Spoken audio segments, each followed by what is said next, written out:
Humihingi ng saklolo ang mga magsasaka ng sibuyas sa pamahalaan.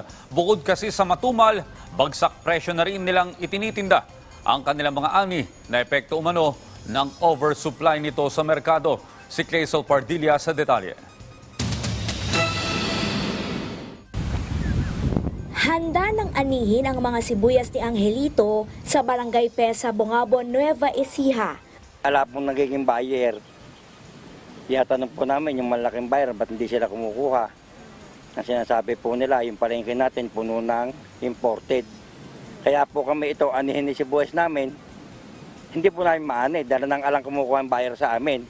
Pero bago pa mapakinabangan, dinapuan na ng peste ang ilang bahagi ng kanyang sakahan.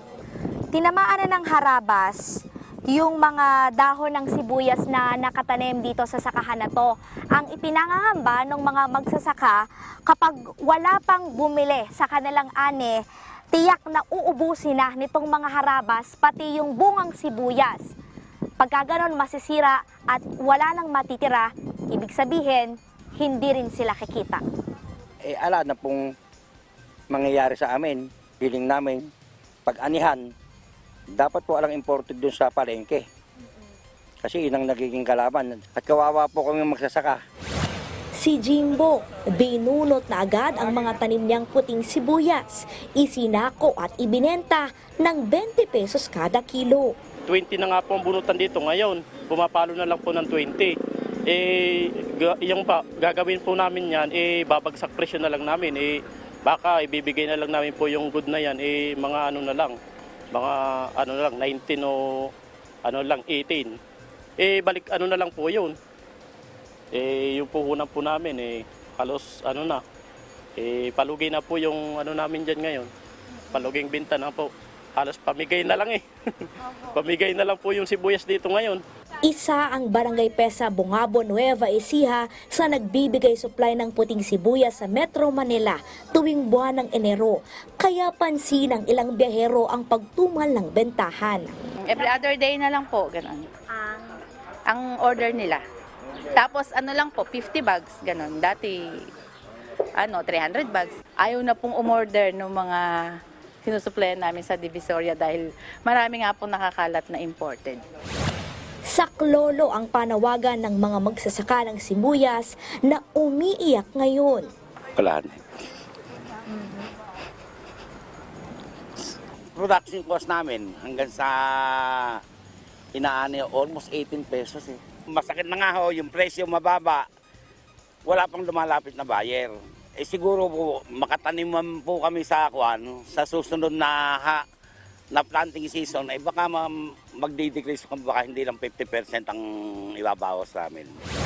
Sabi ng Samahang Industriya ng Agrikultura, maraming naengganyong magtanim ng sibuyas dahil sa magandang presyo nakaraang taon. Kaya ng grupo, nadagdagan ng 35% ang produksyon ng sibuyas na sinabayan ang pagpasok sa palengke ng mga imported na sibuyas mula sa inaprobahang importasyon nakaraang taon.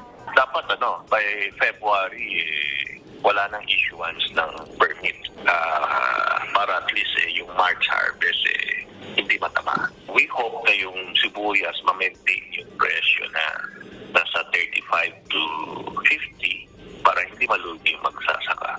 Dapat siguro yung kadiwa tulungan na ibenta yung malalaki kung paano natin ikokonik ulit dun sa mga restaurant na kumukuha ng puting sibuyas. Ayon sa Bureau of Plant Industry, wala nang iniisyong permit sa pag-angkat ng sibuyas ngayong 2024. Ipinababalik din ang mga hindi nagamit na clearance. Aminado naman ang Agriculture Department na naging masigla ang produksyon ng sibuyas ngayon. Nakikipag-ugnayan ang ahensya sa mga apektadong magsasaka. The DA can always help na matulungan sila through our Kadiwa system, either mobile o dun sa mga naka-establish na ng mga Kadiwa. I-market match din natin, yung marketing linkages natin, yung mga existing na mga namimili na sibuyas. Naniniwala naman ang DA na walang malaking epekto ang pagtama ng harabas sa mga sakahan ng sibuyas. Clazel Pardilla para sa Morning Show ng Bayan, Rise and Shine Pilipinas.